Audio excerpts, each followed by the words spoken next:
artists that you looked up to when you were a kid? I looked up to Johnny Mathis, Barbara, Janet, Stevie Wonder. I worship Stevie Wonder. A lot of people compare you to Hendrix. Well, there's only one Jimi Hendrix. I just do the best I can with what I can learn from him. Yeah.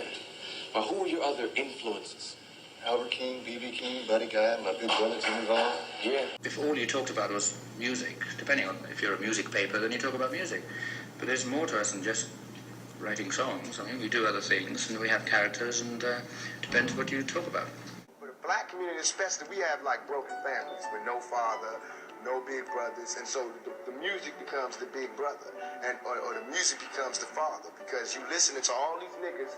So it'd be like I grew up, Ice Cube, Public Enemy, KRS-One, LL Cool J, Big Daddy Kane, all them niggas was my daddy, you know, because I ain't have none, and that's who I listen to know how to have big nuts, you know what I'm saying? Them the niggas who I gauge my nuts by.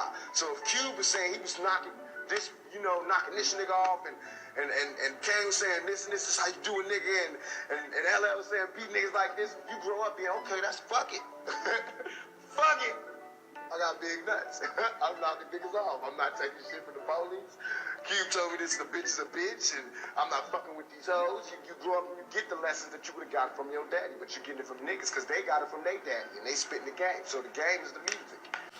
Well, you see, where I feel about the music, it can be copied, you know, but it's not copied to it. It's the feel, you know? It carry a feel where if you ask plenty musician, them know it, but them can't do it. So people still searching for this truth here. Do you think music has a meaning? Oh yeah, definitely. It's good to be more spiritual so than anything. Pretty soon I believe that they're going to have to rely on music to like get some kind of peace of mind or satisfaction, direction actually, more so than politics, because like politics is really on the ego scene. You know? That's why I look at it. It's not a big fat ego scene, for instance. Ego scene. Well, yeah, it's the art of words, which means nothing. You know? So therefore you have to rely on a more of a earthier substance like music or the arts, theater, you know, acting, painting, whatever. I don't care. I know that I'm too stubborn to allow myself to ever compromise our music or, you know, get so wrapped up in it and involved to where it's going to, you know, turn us into big rock stars. I mean, I just don't feel like that.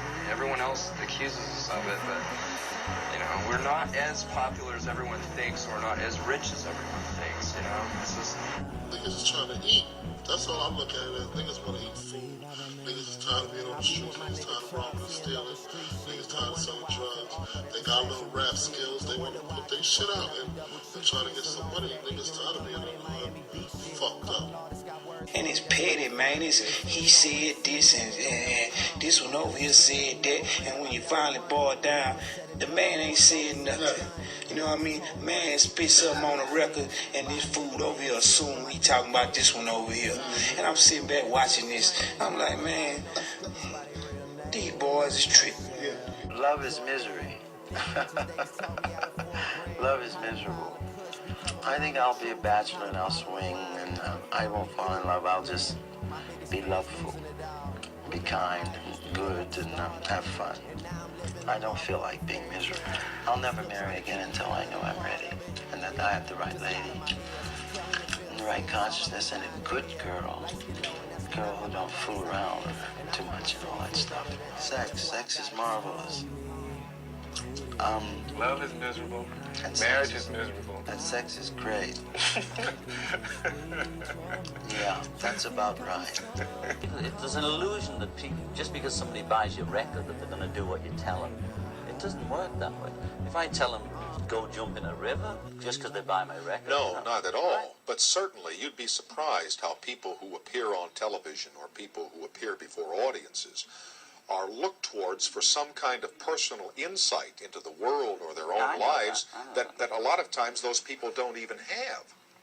Yeah, they might ask questions of famous people, but in actuality, you cannot tell people anything. They have to find out for themselves. They laid the blueprint for me, and they're not here anymore.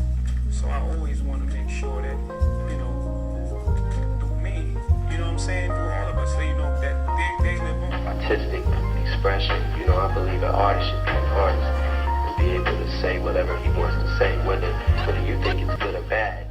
So finally he says, BB, I've been listening to you for a while. And I said, really? And then he told me his name. But I noticed he was left-handed. He didn't play like we do. Yeah. And that's how I met Jimmy. I didn't hear no more from him until after he had gone to England. And that's when I started hearing Jimmy Henry's Jimmy. And so it was, yeah, I know him. You know, but I never did get a chance to speak to him. We hurt people that love us, love people that hurt us, hurt people that love us, love people. I'm inspired.